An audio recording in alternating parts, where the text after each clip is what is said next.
This is a video covering the topic of work ethic for people who want to become pro race drivers or who are already professional race drivers and they want to keep their seat.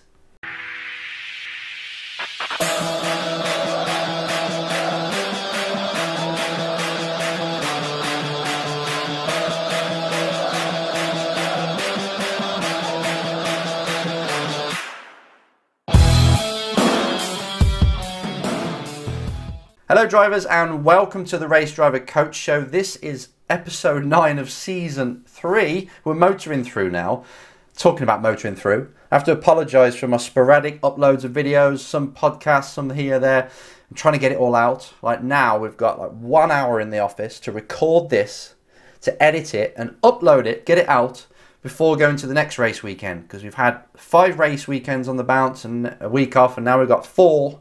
3 of them are at the F1 race weekends. Tomorrow we're going to the Red Bull Ring. So it's kind of busy. But I'm absolutely dedicated to getting this show out. I want you guys to succeed so bad that this overcomes me just chilling out for an hour. I can chill out on the plane. So it's no problem. But if it's a bit rushed, then you know why. As I said in the intro, work ethic.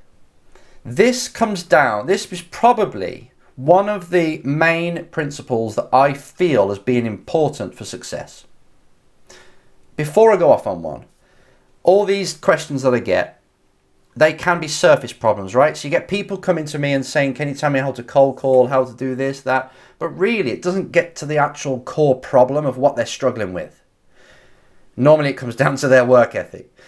They write to me asking how I can help them. How can I help them get to the top? How can I help them overcome this performance issue? But really, come on.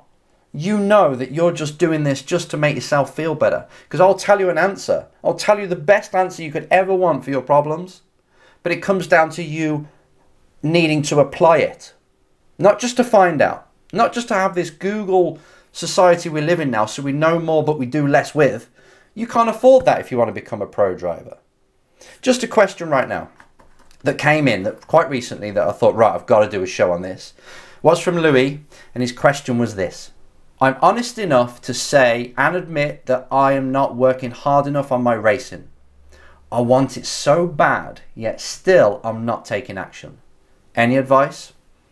The answer to this could be many things. Obviously, we have a dream in our mind, between our ears. We have this dream and this future that we want to create. This desire for something.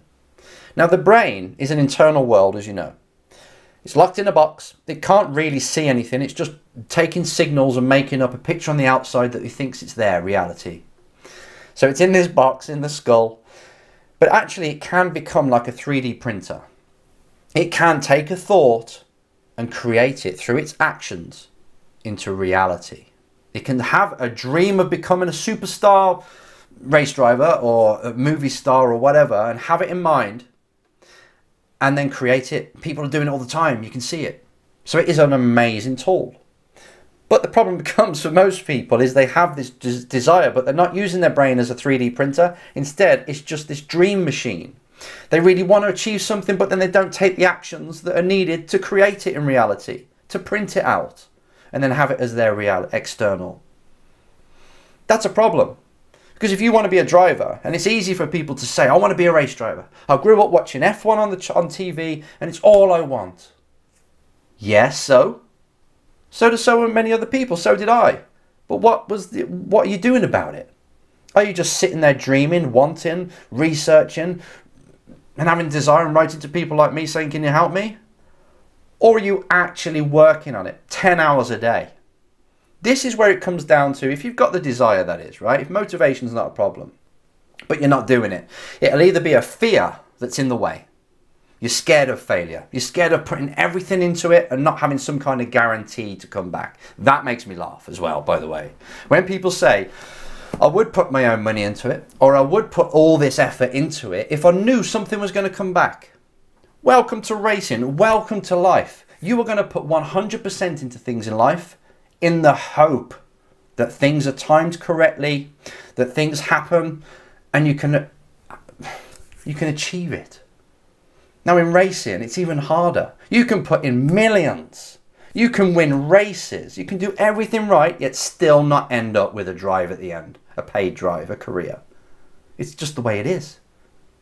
But you've got to be prepared for that. You've got to be like a warrior when you're going onto the battlefield and you give it everything, but you haven't got a clue how you're going to actually do it. You haven't got a clue if it's going to work out, should I say. You just got to go there with blind faith, knowing that you've given it your all just to stand a chance, just to make sure you're on that field. But there's too many drivers out there that won't even do that. They'll just have it here and yeah, great. Put it on Instagram saying they're a race driver, even though they've only done like 20 races in their life, so they're not really a race driver. And then they don't make it happen, they end up just getting a day job. Is that really for you? The person that's watching this now, I know there's plenty of you, but talking to you individually now, are you the kind of driver that's going to settle for having a dream but then not acting on it? Does that even turn you on?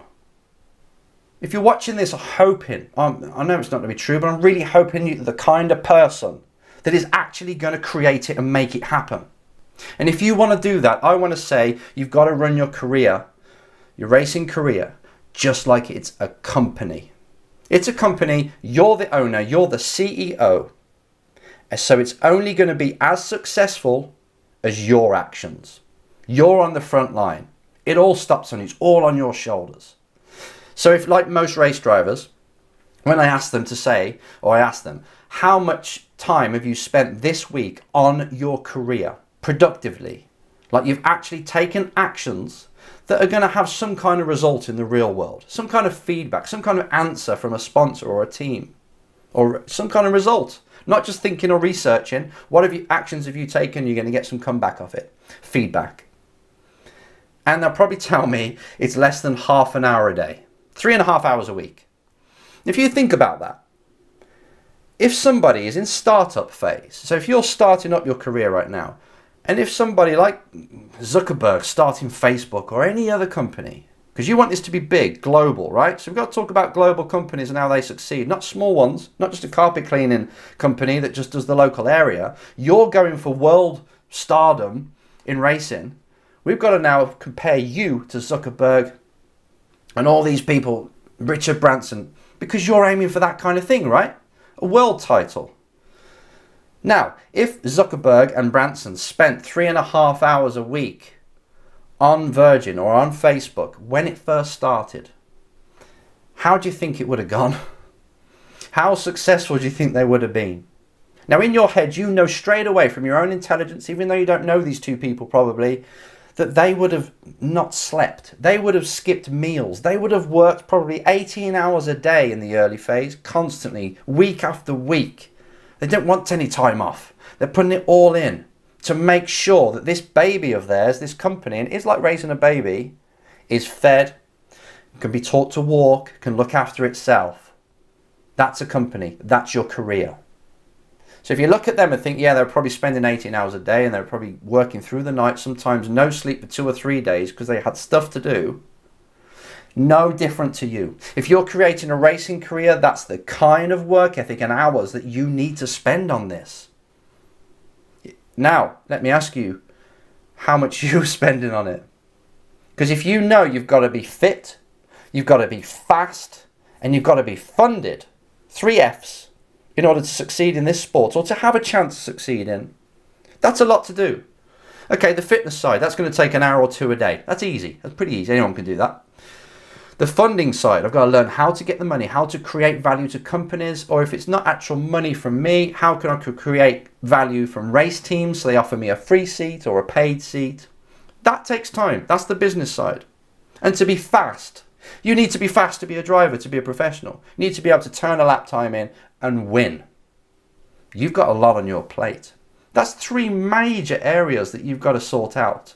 And they will take a lot of your time, especially the business side of it. And then when you can actually get in the car, then you can start the middle F, which is the fast bit, should I say. You've got to be quick. You haven't got time, even, just catching a bit of dust, you haven't even got time to watch this video. Watch this video, yeah, because it's great, but you haven't really got time to do that unless you're doing it part of your morning routine to get you in the state of mind that you need to be to win today. Fine, use it for that, but don't spend your day looking at different videos researching when you should be acting on Things that will create results, get you feedback, get you a yes or a no from a company, and be hungry for it. I used to love getting no's. I used to send out, go to the library, because we didn't have the internet really back then. Go to the library, thick book called the Hollis sponsorship book. Look at every single company that's sponsoring. Write, using a typewriter, to every single company. And I used to send about 20 letters out a day. It cost me a fortune to pay for the stamps. I had to get a job just to pay for the stamps. Sending them out, and each time I got a no, and I got about 4 no's I reckon from Virgin, I celebrated. Because yes, they heard me. Yes, and that inspired me. And you've got to do that. You've got to collect the no's. You've got to keep pushing, offering as many things as you can to as many different people until one says yes. And when you get that one to say yes, you're on. You're rocking. Now you need to find the next one. Find out how you made that work and see if you can replicate it. Just like a company, again, you're the CEO. If you've got a product, you're trying to sell to so many people. Then when you start to get a yes, you find out, oh, I asked them in the right way. How did I do it? What was that kind of person? How can I replicate it? You're doing the same.